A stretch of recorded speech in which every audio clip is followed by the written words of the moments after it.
The afternoon sun streamed through the floor-to-ceiling windows of the airport cafe, creating patterns of light across the worn tile floor.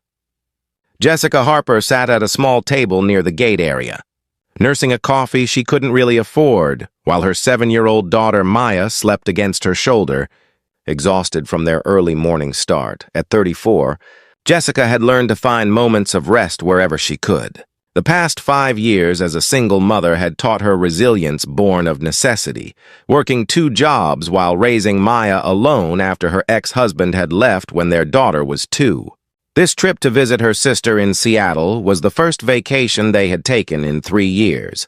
Funded by tax refund money Jessica had carefully saved.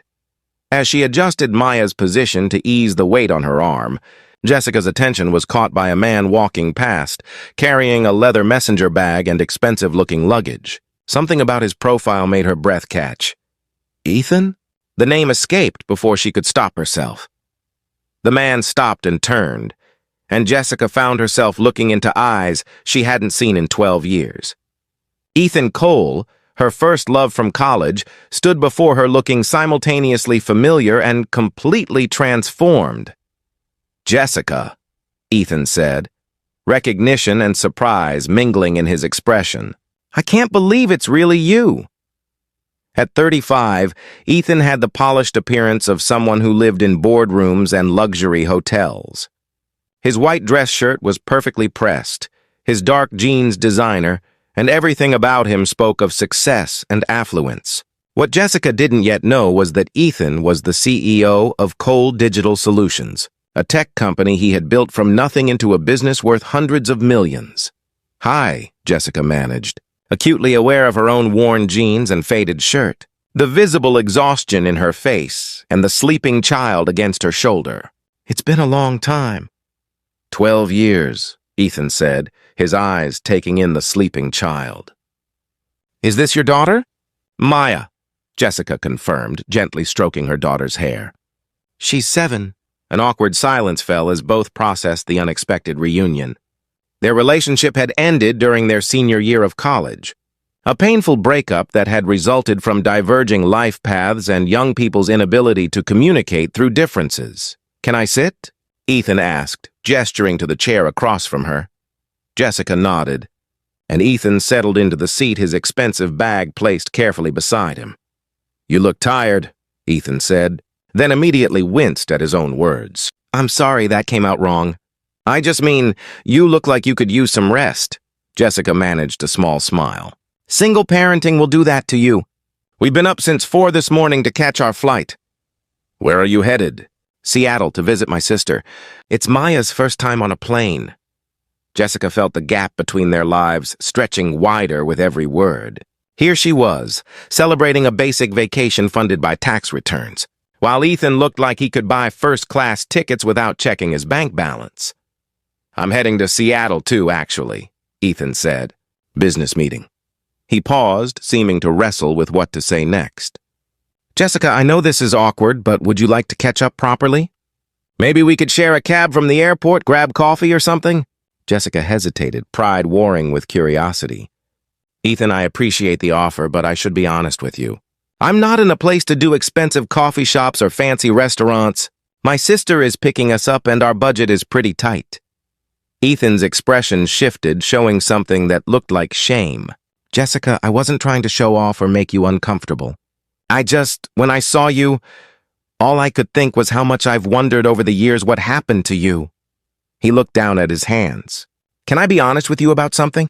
I've spent the past 12 years building a company and becoming successful by every external measure. I have money, recognition, all the things I thought would make me happy. But I'm lonely in ways I didn't know were possible."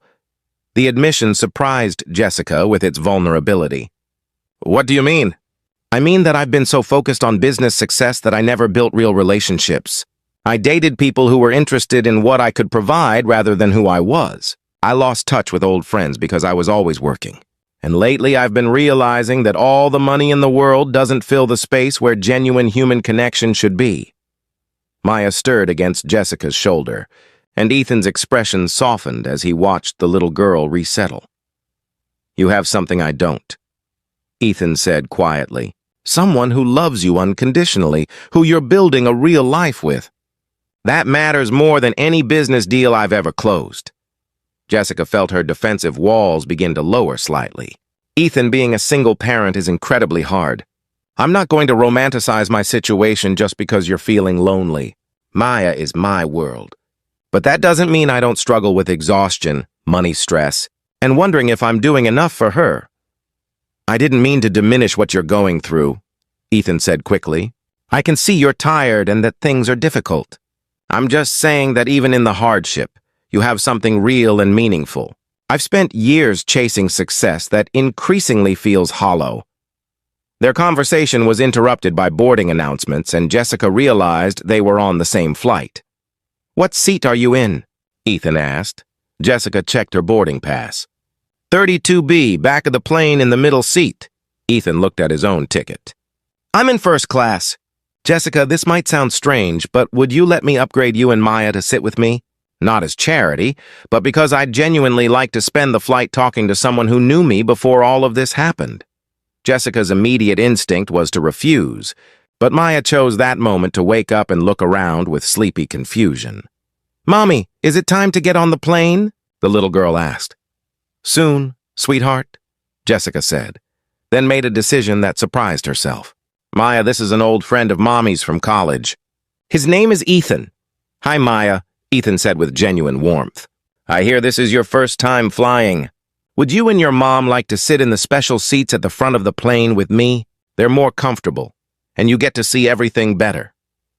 Maya's eyes lit up with the uncomplicated excitement that only children possess. Really? Can we, Mommy? Jessica met Ethan's eyes and saw something there that looked like hope mixed with loneliness. Against her better judgment, she nodded. The flight to Seattle became a journey of reconnection and honest conversation. Ethan proved himself surprisingly good with Maya, engaging her with stories about flying and asking genuine questions about her interests. As Maya eventually fell asleep again between them, Ethan and Jessica talked about the paths their lives had taken since college. I married someone I barely knew, Jessica admitted. I was 26, he seemed stable and kind, and I thought that was enough. Turned out he wasn't ready for the reality of parenting. He left when Maya was 2, and I haven't heard from him since. I'm sorry you went through that alone. I wasn't completely alone. My sister helped, and I had friends. But yes, it was hard in ways I never anticipated. Jessica paused. What about you? You said you dated people who were interested in what you could provide. That sounds painful in a different way. Ethan nodded. I kept meeting people who saw the CEO, the money, the lifestyle. No one seemed interested in the person underneath all that. Or maybe I just wasn't letting anyone see that person anymore. As the plane began its descent into Seattle, Ethan did something that surprised them both. Jessica, I know this is forward, but could we stay in touch? Not as some romantic thing necessarily, but as old friends who accidentally found each other again. I think we might both benefit from having someone in our lives who knew us before we became who we are now. Jessica considered the request carefully. Ethan, I need to be clear about something. I can't be part of your world of expensive restaurants and luxury experiences. My life is soccer practice, school conferences, and stretching grocery budgets. If we're going to be friends, it has to be on terms that work for both our realities. I understand. Jessica, honestly, I'd love to experience some of that normal life you're describing. Maybe Maya would let me come to a soccer practice sometime. I could learn what real life looks like for people who aren't isolated in executive suites. Over the following months, Ethan and Jessica developed an unexpected friendship built on honesty about their different circumstances. Ethan did attend Maya's soccer practices, where he discovered the simple pleasure of cheering for a 7-year-old's small victories.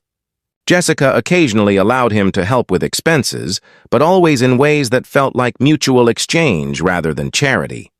More importantly, their friendship gave each of them something they needed. Jessica had someone who could offer perspective and practical help without judgment, while Ethan found connection with people who valued him for showing up consistently rather than for what he could buy. What began as an accidental airport encounter became a lesson in how life changes people, how success and struggle can both be isolating in different ways, and how genuine friendship can bridge gaps that seem insurmountable at first glance. The struggling single mom and the lonely millionaire discovered that neither of their lives was as simple as it appeared from the outside, and that sometimes the most valuable thing we can offer each other is honest acknowledgement of both our struggles and our strengths. Thank you for listening to this story about unexpected reunions and building friendships across different life circumstances. If this tale reminded you that success and struggle both come with challenges, and that genuine human connection requires honesty about our real situations, please like this video, share it with someone who believes in authentic relationships, and subscribe for more stories about finding common ground despite different paths. We'd love to hear in the comments about unexpected reconnections in your own life, or times when friendship bridged seemingly incompatible circumstances. Remember, the most meaningful relationships are built on mutual respect and honest acknowledgement of each other's realities, not on pretending our differences don't exist.